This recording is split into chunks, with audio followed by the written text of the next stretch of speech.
Hello, everyone. My name is Elisa Ewan, and I'm the Assistant Director of Alumni Relations at Teachers College. Thank you for joining me today for this virtual event co-sponsored by Alumni Relations and TC's Come Together Right Now virtually series. We are so grateful for all the alumni that have shared their time and expertise to help us create meaningful and engaging programs for the TC community this year. And now I would like to introduce today's event presenter, alumna Carolina Quijano, who will be presenting Cacao to Bonbon, a chocolate making workshop. Carolina was already a chocoholic when she traveled to Paris on a business trip for a Wall Street consulting job that had her flying 150,000 miles per year. She tasted a delicious, life-changing chocolate and then spent the next 2 years of her life trying to recreate it in her tiny New York City studio apartment. Hundreds of recipe trials later, she took a leap and moved to Miami to start a chocolate factory and make her chocolate dreams come true. Today, Exquisito Chocolates sources direct trade cacao beans from over 8 origin farms in Latin America and the Caribbean. They believe in honoring the natural flavors of the cacao bean and maintaining close ties with the farmers who work hard to produce them. They make bean to bar chocolates using only the highest quality ethically sourced beans. Carolina will be taking questions throughout the workshop today, so feel free to drop in your questions in the Q&A pane that's on the bottom of your screen. We will be utilizing the chat as well as the polling feature during today's workshop. If you have any technical or audio issues, please feel free to chat me directly in the chat box. I hope you're ready to make some chocolates and some bonbons. And without further ado, please help me welcome Carolina Quijano. Thank you so much, Alyssa, for the warm welcome. And thank you to everyone here joining us today. I'm very excited to give you an inside, behind the scenes look as to how chocolate is made and give you a recipe that I know a lot of folks are baking and cooking more during these times, but a very simple recipe that you can actually recreate at home for a very luxurious experience with a few things that you probably already have in your kitchen. So hopefully this will be something that's new, you'll learn some stuff, and we'll have some fun as well. Just a little housekeeping, there is another camera if you guys want to toggle between me and there's another one that's called Exquisito Chocolates. It might give you a closer viewpoint into some of the stuff that we'll be going through today. So welcome to the production kitchen at Exquisito Chocolates. We are Miami's first chocolate factory. And I know you may be thinking, well, what's so special about chocolate? Well, for us, it's something that is very unique in the way that we handle it. Can you believe it that most of the chocolate that we eat is manufactured by only about 5 companies in the world? All that chocolate we consume has really been monopolized by very few producers in all this time. And this is a lot of times why we, why I really value the stuff that we do and why we go through the hard efforts as to what it is that we do. Now, quick polling question for you guys. I'm very curious, how much of you are total chocolate nerds? So there should be a polling question that will go up. So I wonder, do you guys know what chocolate actually is? So if you could just answer the poll, let's see who knows where chocolate actually comes from. All right. Looks like we've got a lot of folks polling saying it's a legume. Very interesting. So that is one of the biggest misnomers with chocolate. We're about 53% legume. No one thought it was a vegetable, good. But actually chocolate is a fruit. It does grow on trees. I know a lot of times we think cocoa bean, but the bean is actually, it's a little bit of an incorrectly used term. And we'll kind of discuss a little bit as to why that is. But chocolate is a fruit.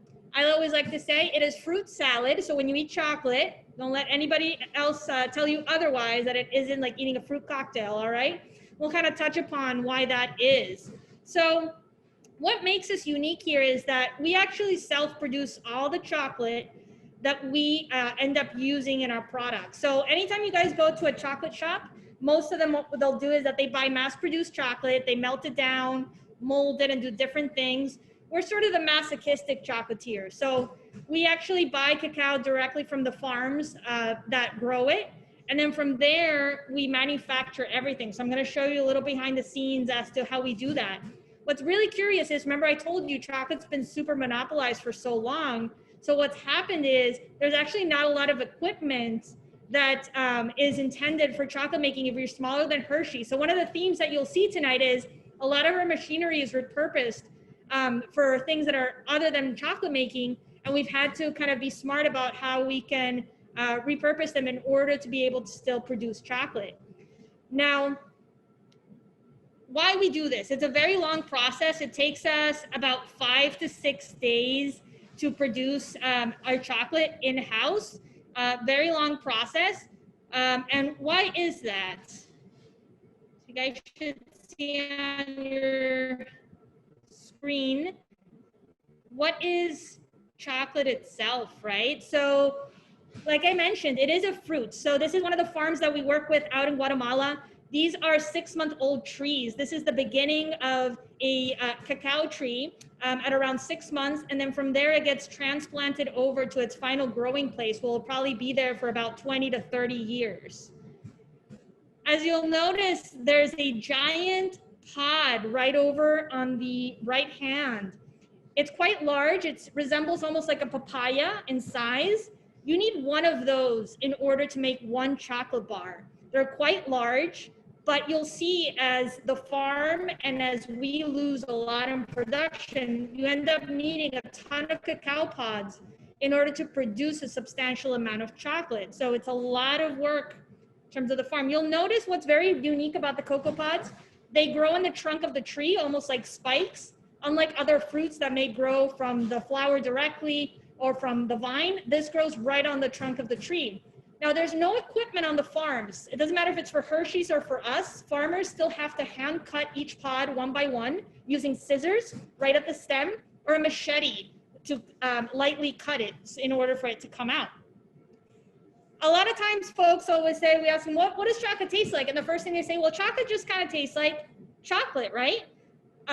Most manufacturers, what they do is that they tend to buy cacao from a bunch of different places, they blend it, and it all tastes the same.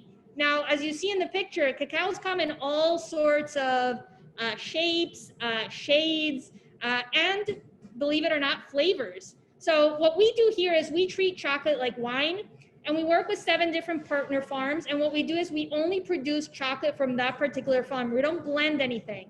And what we're doing is really conserving, maybe you've heard of terroir in wine, the same thing in our chocolate. And you can actually taste all the nuances, all the differences. We have a chocolate that tastes very citrusy, another that's peppery, another that tastes like cherry, we have florally, and that comes as a result of not blending everything together. Maybe you guys have experienced that with coffee, with like red blends where it all kind of just tastes the same. So we're part of this growing kind of craft chocolate movement, if you will, similar to what coffee and beer did in the last 10, 15 years, where we're really trying to bring to the forefront a better product, but something that also is sustainable in the way that it's grown. All of our cacao that we use is organically grown. They a lot of times use agroforestry systems, which means that they conserve the flora and the fauna in their surrounding areas. And it helps them grow cacao, but it also conserves nature around them. Unfortunately, cacao in mass production tends to lead to a lot of deforestation. So we try to support projects that really do the opposite and in that way really help out with the environment. You'll see here, this is a tiny, after about 6 months, after about 2 to 3 years of that tree, that little tiny tree I showed you growing, you'll start to get little fruit flowers.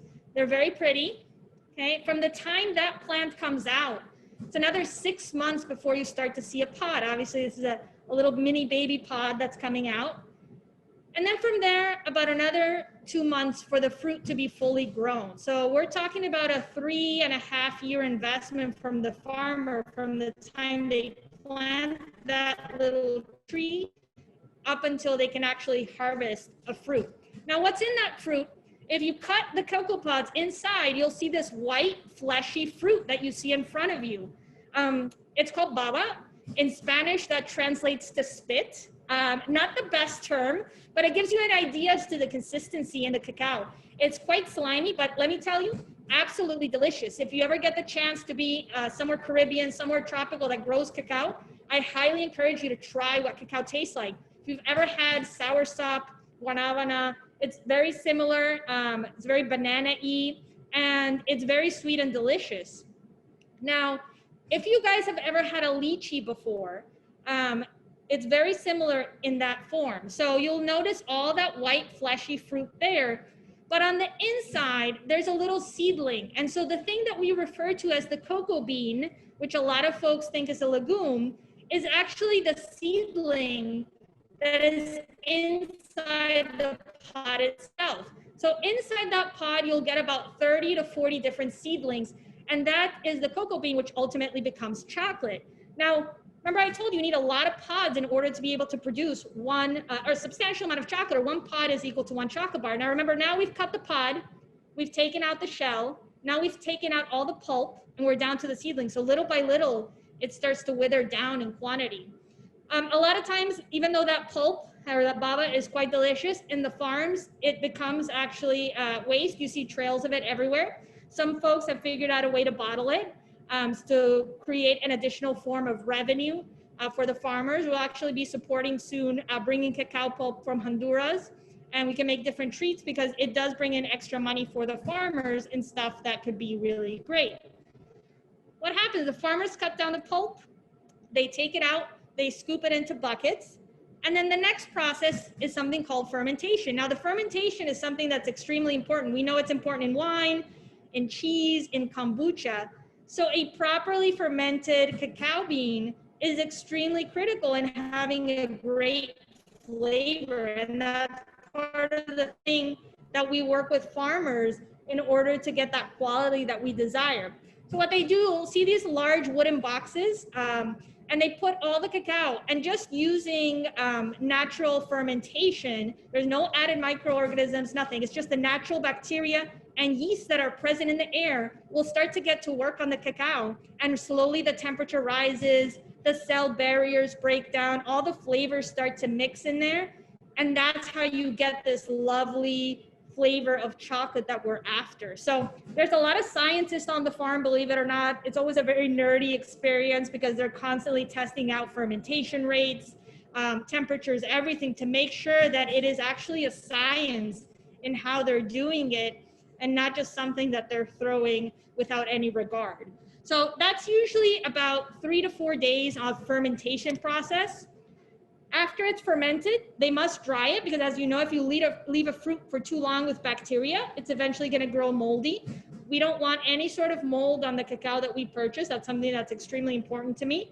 So what the farmers have to do is they have to dry it. So this is another farm in Guatemala that we work with.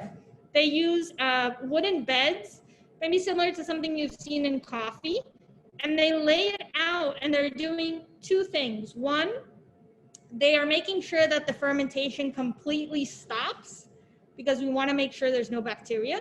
But the second part is we want to stop the fermentation at the right exact moment. We don't want it to continue to ferment because it's going to alter the flavor. An under-fermented cacao is not going to taste great for us, and an over-fermented cacao can be dangerous, but also not the flavor we're after. It can taste like, as you can imagine, anything that's been over fermented if you've had that in certain foods. What the farmers are looking for, this is something called a cut test. So what they'll do is they very meticulously cut the beans down in half. They'll do a random sample of 100 beans, and this way they'll assess, okay, is the cacao actually been fermented properly, and has it been dried properly? And one of the things that when I go out to these farms is I want to make sure that what we're buying has been properly fermented and dried, because otherwise we can't work with that and we can't do anything about it if it doesn't get done right the first time.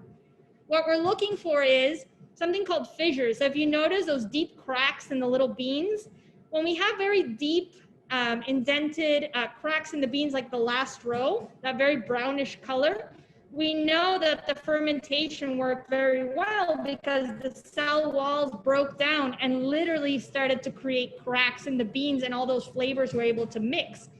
And then the other thing is the color. It's like any sort of ripening fruit, right? When you know that it's going from green to red, or you know, in the case of a mango, like a green to like an orange. The same is true here. If you go from top left to bottom right, you'll get the progression as to what that fermentation is supposed to look like. All right, so now that you guys understand a little bit about farming, I'm curious. We have a second poll question. Let's see who knows the answer to this.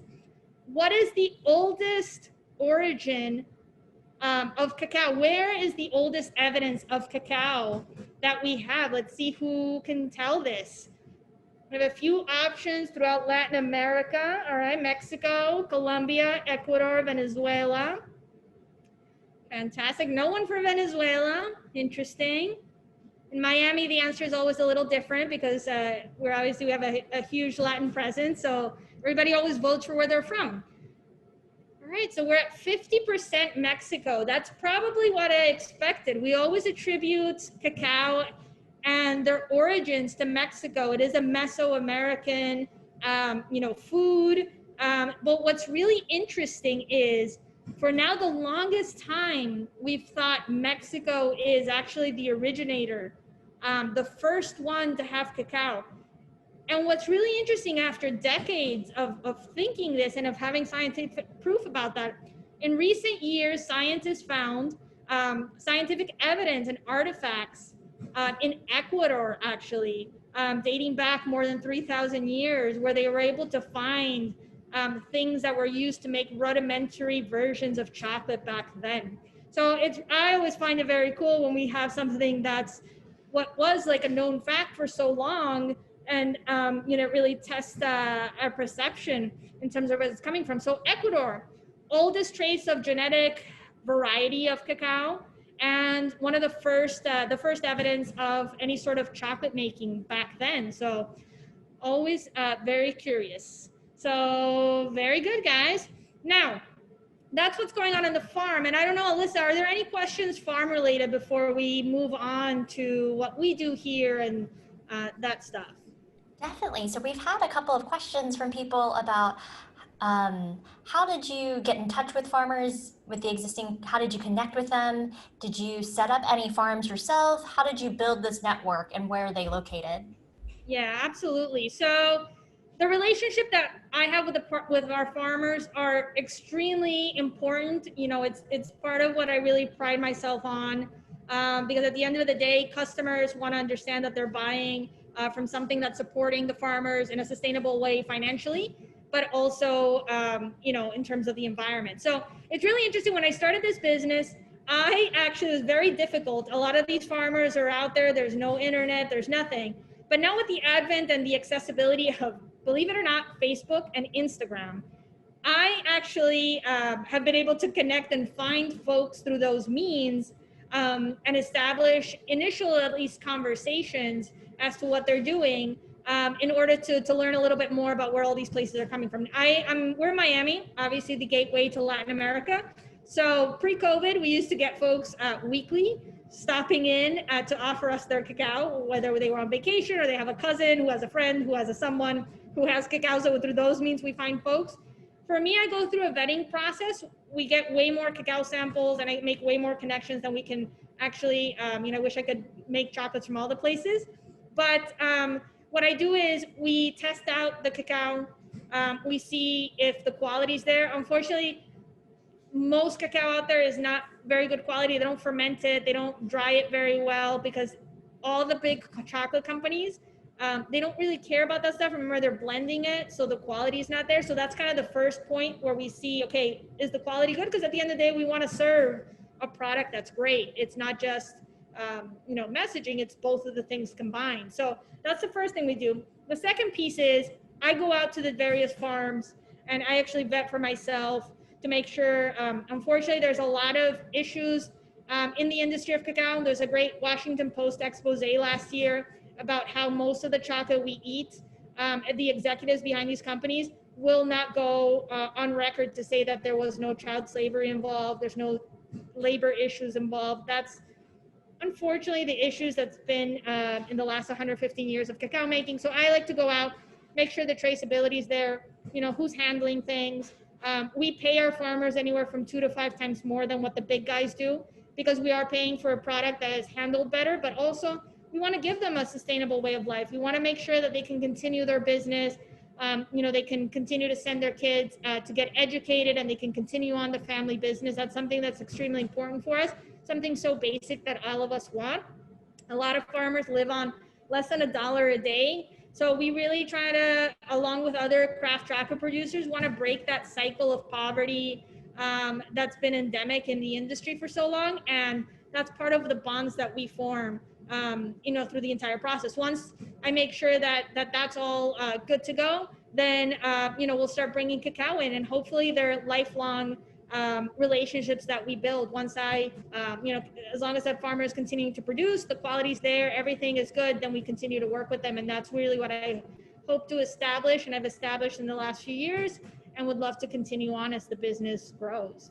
So something, like I said, very important to me. Anything else farm related, Alyssa? Thank you so much for all of that information. It's wonderful to hear about the work that y'all are doing with all of your farm partners. So that's all the questions that we have so far. So let's get to chocolates. Fantastic. All right. So before we delve into what chocolate making is, I know you guys have been baking, you've been making tons of things at home. So I wanted to show you, this was the first recipe that I ever started to work with when it came to chocolate. If you want to make simple chocolate truffles, they're simple to make, but completely luxurious in the final product.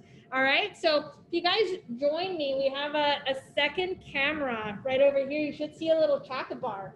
So this is something that's extremely simple to make, okay? So you will start off with any sort of chocolate, maybe you have in your pantry. I always like to do like a good dark chocolate, maybe like a 70, between 65 and 70 is something that you really want to work with. So you can buy at your grocery store, you can buy a chocolate bar. You want to make sure that don't do like baker's chocolate, like 100%. That's way too overpowering and bitter, but do something like a nice 60, 70. If you're more into milk chocolate, no judgments. We make milk chocolate here as well, but you can indulge in a milk chocolate as well. So the first thing that you want to do is you're going to take the chocolate, and it's probably going to come in little squares. All right, you can just put it into a heat-proof bowl. So this is something that's going to eventually go into your microwave. All right, you can do it in the stove with like a double boiler. I'm just a little bit more afraid when it comes into contact with water, and we'll talk about why water is so toxic for chocolate. But this is a foolproof way. Okay, if you want to kind of chop it up, you could do it roughly with your hands. Or your other option is that you can chop it up with a knife into tiny pieces. Because what you're going to do is you're going to take this and you're going to put it into the microwave. Now, be very careful. Chocolate does burn. How will you know it's burned? Oh, trust me, you will know when it's burned. All right, it's like popcorn. The smell will not leave. It's once you burn chocolate, you have to throw it out. There's nothing you can do about it. But what I always recommend if you're doing something like this is 4 ounces of chocolate. Put it in the microwave. If you know you have a high-powered microwave, so just be careful with that. But you can put it in for about 20-second increments. And basically what you're looking for is that your chocolate's going to be nice and melty like this that's on the camera. So you want to make sure it's liquidy. It doesn't have to be hotter than, when you touch it, it's just kind of lukewarm. If you have a thermometer, a probe thermometer, you're looking for about 40 degrees Celsius. So about 108 degrees Fahrenheit. And that's all you need. So little small increments. If you don't have a probe thermometer, just look for the liquid form. All right. So you're going to have 4 ounces of liquid chocolate. And then very simply, you can have, this is a little bit of heavy cream. If you are, you don't consume dairy, you're vegan, what have you, you can actually substitute this for a coconut cream. You could use almond milk. You can use all sorts of things, and it still works out. So for this, we're going to use 2 ounces of, your dairy or your dairy substitute. And you're gonna do the same thing. You're gonna put this in the microwave.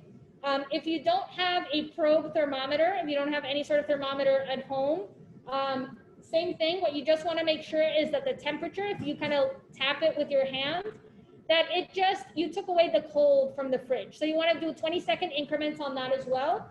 If you have a thermometer at home, we're looking for about 40 degrees Celsius. That's sort of the magic number when it comes to making truffles. So what you're gonna do is you're gonna take your liquidy chocolate, all right? And then you're gonna slowly add your cream into it, all right? So then what you're gonna do is that you have two options, all right? So we use a stick blender.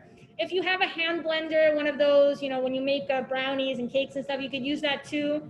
You could use a food processor, a blender, basically anything that is gonna blend things together, because we're gonna make something called an emulsion, which is just the blending of the fats and the chocolate together so it comes up with the consistency of a chocolate truffle.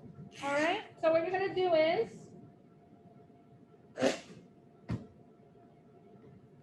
you're just gonna blend them together. Like I said, you can do it with any sort of blender or anything that you have at home. And basically what you're trying to do is just mix together the cream and the chocolate. All right, doesn't have to be something that you over mix or anything.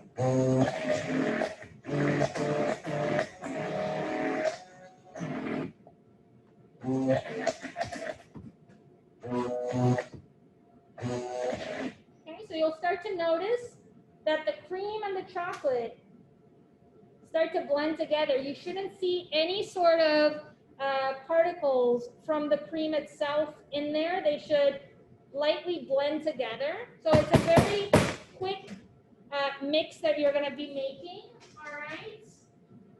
What we're gonna do is take your spatula, okay? And then you can just blend together the last bit of it. So remember, very simple. It's just 2 ingredients, all right? 4 ounces of chocolate and then 2 ounces of cream. Blend, mix together, and you'll notice you get sort of this very glossy looking chocolate. That's what you're looking for. That's simply, if you guys have been eating truffles and bonbons and stuff, that's essentially what this is. It's just a very simple mix of the two things.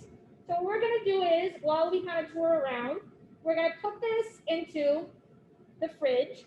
What you guys can do at home is you can cover it with a little saran wrap. If you have a lid to your container, you can do it that way as well.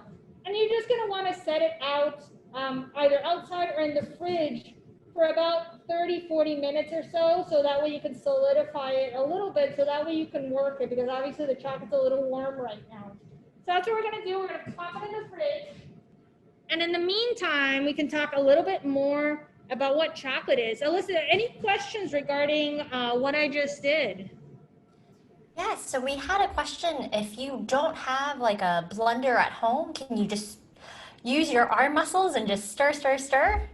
Absolutely. So you can get a whisk, or you can get a spatula, and you can just start to blend together well the two. You could use also basically magic bullet. Any of that stuff will work. But yes, absolutely. Good old elbow grease will work as well.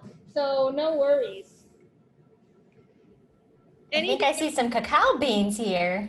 We do. So remember those magical beans, where it all comes from, right? So cacao beans, that's what you'll see in the second camera. This is an Ecuadorian variety that we work with. Like I said, we keep them all separate, all different, so we can really appreciate where each one is coming from. From this point, remember, we're talking about 3.5 years from the time the farmer planted the tree, 6 months until we got the fruit, and then 3 weeks after they've cut it to do proper fermentation and drying and everything. So what we have here is the final product from the farmers. This is raw cacao beans, and this is the way it comes. They bag it up in burlap sacks, and we usually get them. They come in about 150 pounds at a time, quite heavy. They look very similar to coffee bags. But what we do is, from here on out, it's gonna take us 5 days for us to turn this simply into that little chocolate tablets that I showed you there before, 5 days.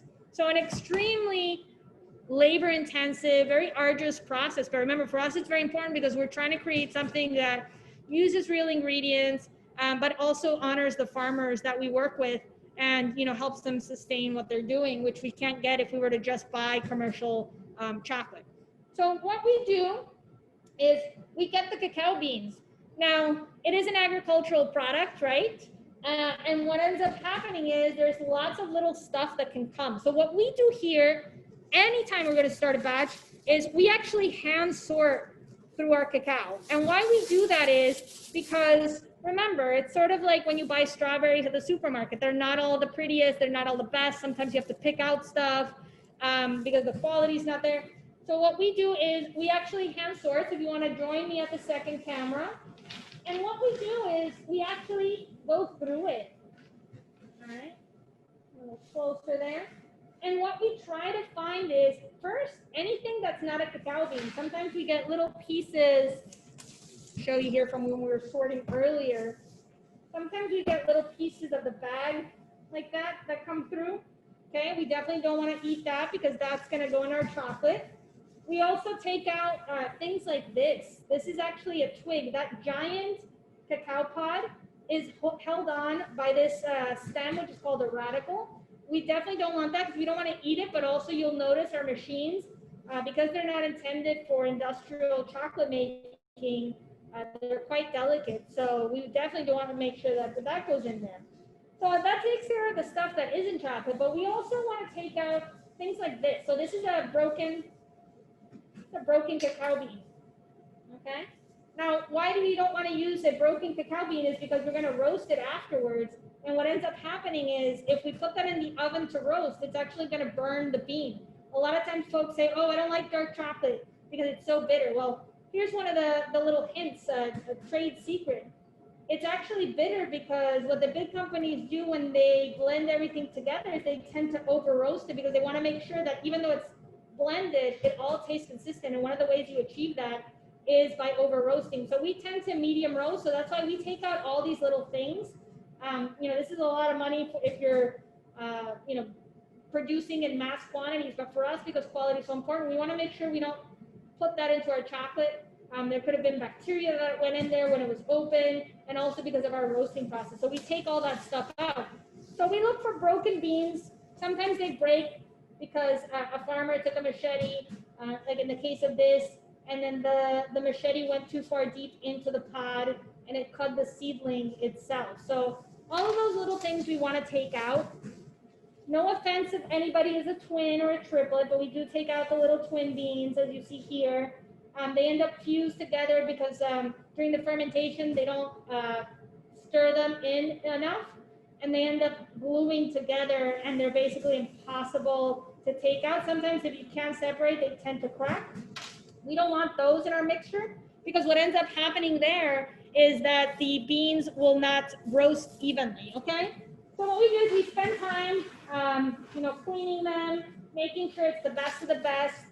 The farmers actually hand sort prior because we don't want to ship garbage. Like for example, today we actually sorted through this new origin and we found a lot of little garbage in there. It costs us money to ship this, so the farmers want to make sure that they have long relationships with us. Obviously, no one wants to pay for stuff that they can't use or eat, so they always do a very good job of making sure that what they're sending us is you know, quality stuff because we are paying a premium for what they are selling us. So we'll take this stuff, okay, and then what we'll do is that we actually will oven roast it. So want to join me, follow me along. We actually use a convection oven, and we actually roast the beans in the oven. We usually will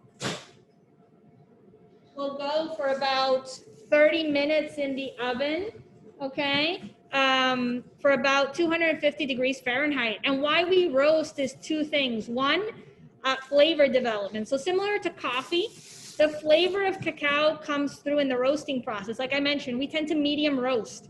We don't want to over roast it. We don't want to burn it too much. We want to make sure that we can really appreciate all the flavor profiles that come with the cacao from what was planted, where it's coming from, all that good stuff. So we'll roast for that, for flavor. We can roast a cacao 1,000 different ways. The chocolate will come out tasting 1,000 different ways as well. So we tend to experiment a lot with roasting, which is something very cool that we can do as we own the process from start to finish, that a chocolatier won't be able to have that sort of control and manipulation and experimentation, because once chocolates get made, there's not a lot of stuff you can do with it in terms of that. So that's one thing. The second thing is, that's extremely important, is for practical reasons. So the cacao, when it comes, there's a lot of moisture in there from the fermentation. So what we want to do is we want to evaporate that last bit of moisture, because water is not good for chocolate, but also because we need to crack these. So if you guys notice right on the second camera, those are some roasted cacao beans. There's this little thing on the outside, which is a shell. All right, that part is not something that we're going to use for chocolate making. All right, we're going to use the inside part. So if you guys have ever purchased cocoa nibs before from Whole Foods, or maybe you've seen it in desserts, all that is roasted cacao that has had the shell come off. So when we roast it, what happens is it evaporates, the shell puffs up, and it helps us better to take off that little shell because it's released. If there's not a lot of noise in here when we're roasting, it actually sounds like popcorn, because the beans are kind of going boop, boop, boop, and because they're deshelling basically, or having the shell puff up. So it oftentimes smells like brownies in here because of the roasting, and it sounds like popcorn. So very difficult work environment, as you can imagine, but somebody's got to do it, right? So once we roast them, we'll let them rest for a few hours, cool down. It's something that's very important. So what we do is, the nib consists of two things, as you see there. There's a little shell, which is this lighter thing right here, the lighter colored one. And then the darker one right there, that's a cocoa nib. So that's the actual chocolate part. Like I mentioned, if you've seen those before at Whole Foods, that's what that is. It's just roasted cacao without the shell on. They're delicious. If you haven't had a chance to try them, I highly recommend them. They are as true to the tree as you can get. It tastes a little bit like coffee. It's very nutty. Obviously, there's no sugar in it, so it's quite earthy. It's one of those things that it's half and half. Either people love it or people hate it. I love it. It's one of those things that I can snack on. You know, like I said, it's basically just roasted fruit. You can put it on, you know, smoothies, salads. You can bake with it, which is great. We sell it to dessert places, and they mix it into like ice creams and stuff that's very sweet, because it gives it a chocolate flavor, but it balances out the sweetness since it doesn't have any sugar added to it. So that's one of the things, if you haven't had a chance to try it, please try. They're quite good. So as I mentioned, I hand peeled those. Obviously not something that we do here, because obviously we wouldn't be making a lot of chocolate. But you'll notice one thing, that it has that little shell in there, right? And it has the little cocoa bean. So what we have discovered is that the shell is extremely light, all right? So let me show you something. All right, if you join me over here, this is our winnowing machine. Now that looks, well, quite interesting, right? So yes, there is a lot of PVC piping on there. This is one of those DIY scenarios I was telling you about, because there's not a lot of machinery intended for chocolate making, you know, for folks that are smaller than Hershey's, basically. So this was created by a chocolate nerd who really wants to change and shape some of the things in the industry. And what he's done is, this is PVC piping. That right there is a Champion juicer from Amazon. All right. So that is actually what cracks all the beans for us. And then over here, we've got a shop vac from Lowe's. And basically what that does, if you think of the bean, right? You see it right here. If you were to take that bean and take a hammer to it, and you crack it, and you are left with the shell, all right, and the bean, what will happen is the shell, if you put a hairdryer at it, the shell is so light that it will fly away. And then the nib, which is the bean part, the chocolate part, is so heavy that will stay in place. And that same principle is what is applied in our machine. So instead of a hammer, we have the champion juicer. So all the beans go into this hopper right here. All right, I'll show you.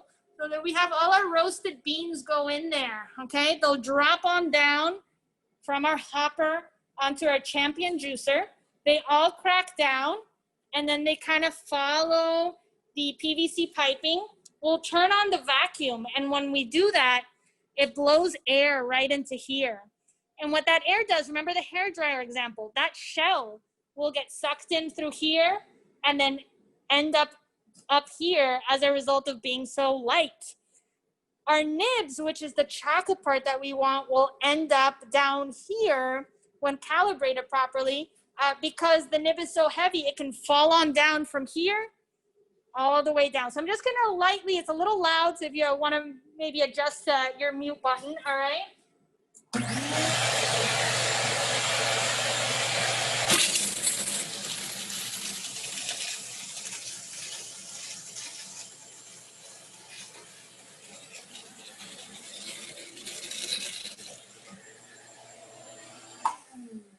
Okay, so it'll give you an idea as to what the chocolate, the cacao, it'll give us an automatic way to be able to crack them, but also take the shell off and end up with the stuff that we actually want to end up making chocolate with. Now, about 25% of the cocoa bean, 20 to 25% is shell. So in a lot of places, it is unfortunately garbage, but what we actually have discovered with our partnerships with wholesale accounts is that we are actually able to take that shell and steep it in hot water. And what they've discovered is that the water will actually taste like chocolate without adding anything else into it. So we've actually been very fortunate.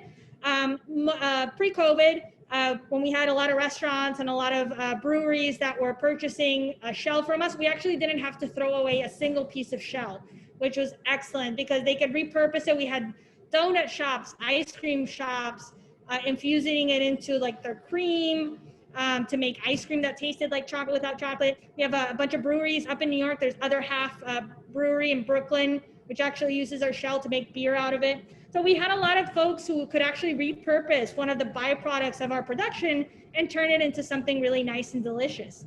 So 20% of that stuff is stuff we can't use. Remember the cocoa pod?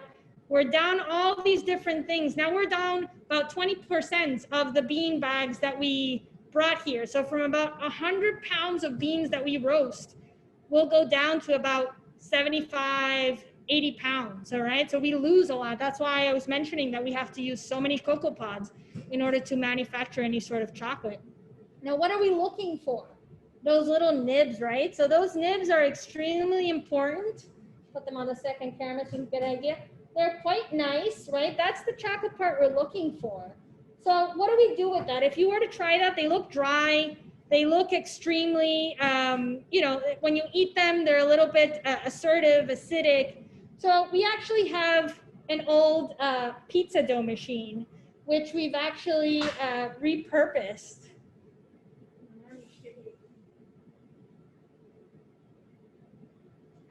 So we've actually taken that old pizza dough machine and it has a very powerful blade on there, okay?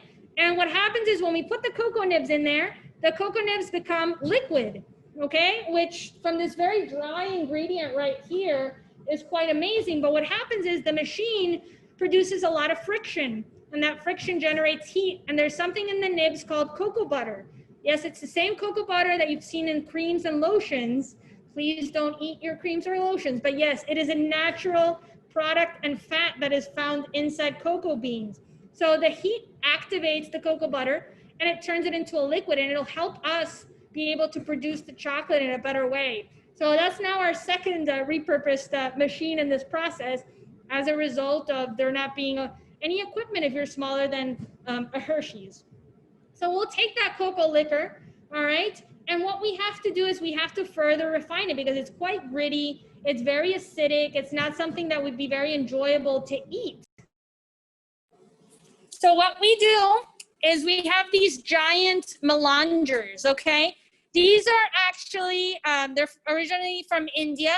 They're used to make different different batters. This is one that's off. You'll notice on the inside, there's two giant stone rollers, okay? And a granite slab on the bottom. And what's happening in this machine is we'll throw the ground, the liquidy cocoa nibs, and what will happen is that it will further break down the cacao until it is, the texture of chocolate that we're used to. This will actually go nonstop for about 4 days, 5 days sometimes. And what it's doing is grinding, refining down the cacao with all the ingredients, and then also aerating. So similar to wine, if you ever let a bottle of red, open and then aerate, some of the flavors start to mellow out. The same is true with cacao. One of the things that we manipulate is how strong of a flavor it has. And part of the manipulation occurs here. However long we leave it aerating, the chocolate may be more or less assertive. So if we're sending something to go off and make beer where they want something very bold, we'll leave it maybe just a day or two. If we're using something to make truffles or to make bars and stuff, we want something that's very palatable, that's very enjoyable. So we'll actually let this run 3 or 4 days. The more time it spends here, the more air enters in and out of it. And as that happens, the flavors start to dial down. Now, a very sad part of this job is there's a lot of taste testing. There's always someone taste testing the chocolate. I know it's a very difficult part of the job, but someone has to do it. And what we're looking for is texture. We're looking for flavors. Is the flavor where it's supposed to be? Is it where we want it to be? Similar to maybe a winemaker.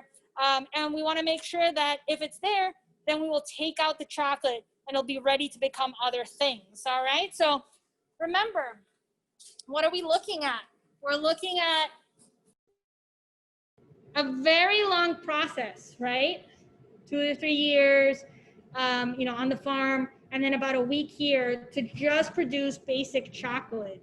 So very long process. From there, we take it out, we mold it. Back here, we always have different blocks of chocolate. At any given time, right now, we can produce about 1,000 pounds of chocolate in a given week when all goes right.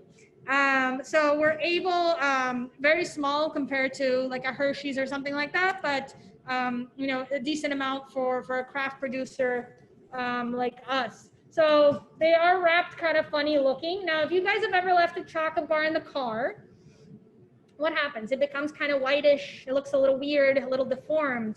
Now, what happens is that machine, there's no heat added. There's a ton of friction in there, right? Similar to the pizza dough machine. In this one, there's so much friction, it creates a lot of heat. That machine can get up to 110, 115 degrees Fahrenheit, extremely hot. Trust me, when it spins out of control, yes, I have been burnt by it, but it's extremely hot just from the friction, the friction of the machine itself, not from any sort of heat that's added to it. So what happens is chocolate, similar to the chocolate bar in your car, the chocolate here does not like being at that very hot temperature. Think of it this way. If you were in a crowded room, I know, pre-COVID, hard to imagine, that is very hot, do you want to be close to people or do you want to be far apart from them? So that same scenario applies to the molecules that are in the chocolate. They're in a super hot room and they want to be separate from all the other molecules. So what ends up happening at those high temperatures, the molecules rebel and they reassign and reform themselves into a different formation than the one we're used to. Might be a little bit difficult to see with the reflection in here. But what ends up happening is the chocolate, when we mold it, actually ends up becoming spotty, similar to the chocolate bar that's in your car. All right, it won't be the pretty shiny color that we're used to with chocolate. So it'll look a little bit something like that, okay? And that's because of those molecules being out of order, out of sync. So what we do here is something called tempering. You may have heard it maybe on Food Network when you look up recipes. You don't have to do that for the bonbons that we made tonight. But what we do is we remelt the chocolate at a temperature it likes to be, usually around 104, 105, depending on the chocolate itself or the chocolate type. And then what we do is we slowly cool it down. Think of it almost as a choreographer getting all the chocolate molecules into a little conga line. And when we do that, the chocolate is kind of mellows out into a temperature and a form that it likes. And when it's in formation and the molecules are all aligned, the chocolate, just by that simple nature, goes from this weird, funky thing into the chocolate color, see me on the second camera, that we're used to. This chocolate is the same exact chocolate as the one that I just showed you that has all the little spots. The difference is we've tempered it. We've mellowed out the molecules. We've rearranged them into a crystal formation that makes it be completely, shiny, smooth. It affects the texture. When you grab this type of things, maybe you've experienced it with a chocolate bar in your car. It tends to have a gritty taste. It's sandy. Don't throw it away. Chocolate, remember, we keep evaporating all the water. Chocolate doesn't grow mold unless you add water to it. Chocolate's basically indestructible. But basically, what we're able to do is, arrange those molecules and get it to be in this form. And from there, we're able to make all sorts of cool things. So we have, we do something called a bean to bonbon, where we do different forms of bonbons or truffles using our single origin chocolate. So you could really get an appreciation for a bonbon that comes from a single farm. We also do all sorts of bars. Right now we're recipe testing for Halloween. We're doing a lot of different plays on childhood favorites, Tux bars, Reese's, Crunch bars, but made free of palm oil, free of refined sugars, and using ethically sourced cacao. That's sort of our play, or I guess bougie or refined version of Americana that we like to play on here. So that's the end of how we make chocolate. Now, for you guys at home, we've had that ganache that's been in the fridge for us, all right? So what you want to do at about, 45 minutes to an hour is what will happen is that the ganache, look on second camera, will have solidified a little bit, okay? So you'll notice it's no longer liquidy, right? No longer should fall out. And what you're able to do at this stage, and you want to make sure you can play around with the temperature because you want to make sure that you don't leave it out too long, otherwise it's going to turn back into its liquidy form. But what you want to do is you can actually take a spoon, or you could take, your spatula or something. And what you can do is, I want to see on the second camera, I'm getting a little rustic here with the spatula. You'll notice it's a little difficult to bring out, right? So what you want to do is exactly that. You want to take it out. And however big you want your truffle to be, you want to scoop that out, all right? You can use your hands. And what you're going to want to do is gently roll them on your hands, okay? Very simple. Remember, just 2 ingredients in there. And what you should end up with is something like this, all right? This is the little appetizer bonbon, and then this is more of your lunch size. But what you're going to do is roll the little truffle there, all right? If it's cold enough, all right, because what happens is obviously our hands are warm. So if your hands are too warm and they start to get goopy, you can put them back into the fridge or into the freezer until they're solid again. And what you could do is you can then take this and you can coat it in cocoa powder. You could put coconut around it. I love using cocoa nibs. So what I'll do is I'll take cocoa nibs and then just put it around it, and you can just kind of squeeze them into there. Okay, and you can roll it.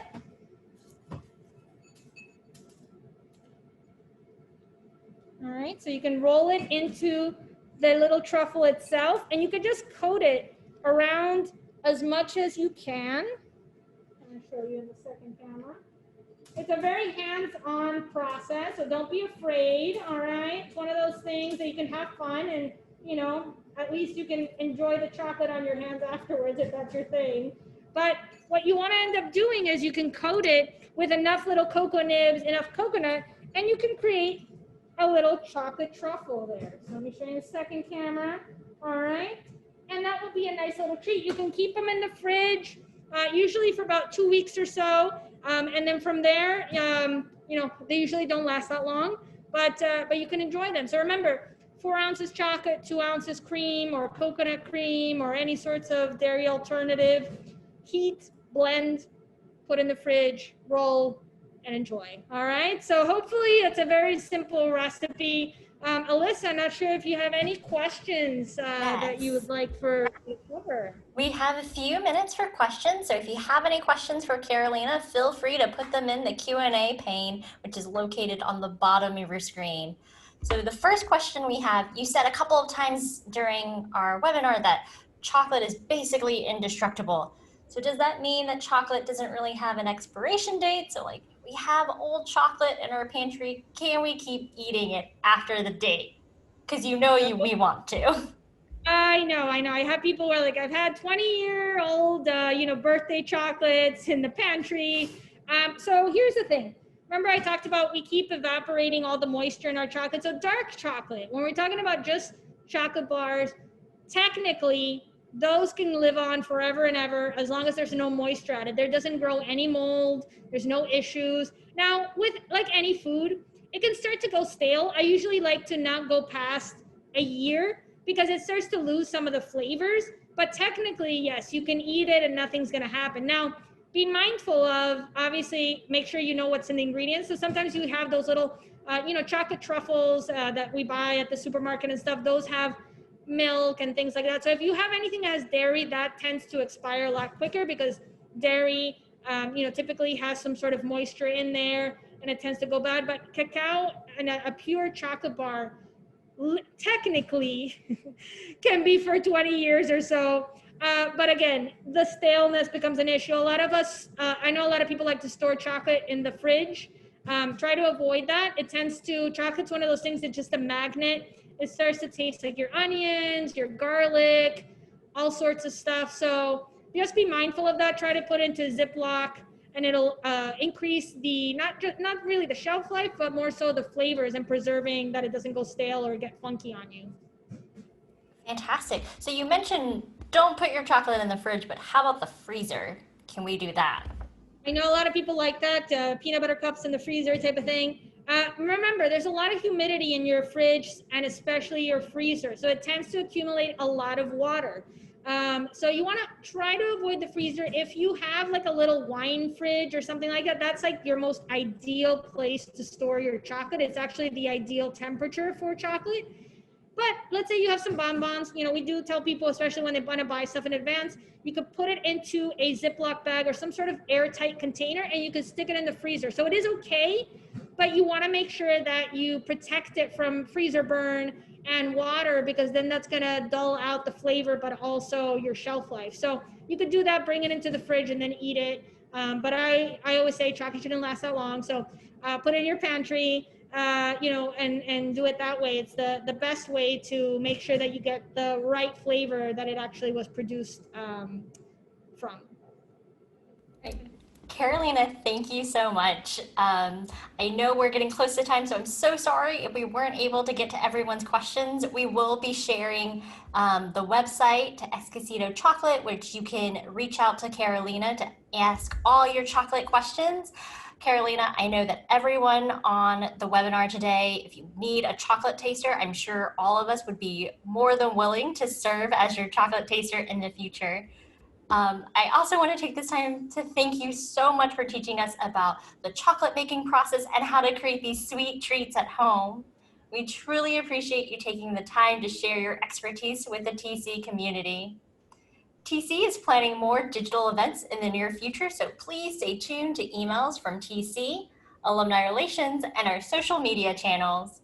You will be receiving a link to this video recording in a follow-up email, and the video will also be available on our website. We hope you can join us for our next event. What did you say? Navigating the perils of being digitally distracted with alumna Julianne Ryans, which will be on Wednesday, September 30th at 12 p.m. Eastern Standard Time. Thank you everyone so much for joining us today, and we hope you have a wonderful day. Thank you. Thank you.